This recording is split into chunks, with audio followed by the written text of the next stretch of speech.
এমনকি আমার খুব খারাপ লেগেছে যে একজন আর্টিস্টকে দিয়ে আমি করিয়েছিলাম, লোগোটা আমি এঁকেছিলাম।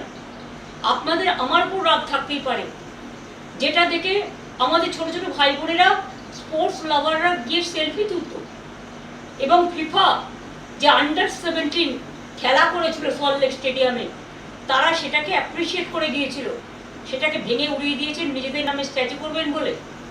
নিজেদের নামে সারা কলকাতা স্ট্যাচু করে বেড়ায়।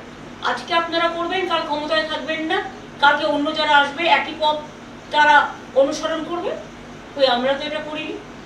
আমরা তো লেনিনের মূর্তিতে হাত দিইনি, আমরা তো স্ট্যালিনের মূর্তিতে হাত দিইনি, আমরা তো চার্চিলের মূর্তিতে হাত দিইনি, আমরা তো শ্যামাপ্রসাদ মুখার্জির মূর্তিতে হাত দিইনি, যদিও আমরা জানি যে তারা বিভিন্ন বিরোধী দল বিলংস করে। তার সত্ত্বেও তার কারণ এটা যার যার নিজস্ব আদর্শ, নীতি বা রুচির উপর নির্ভর করে।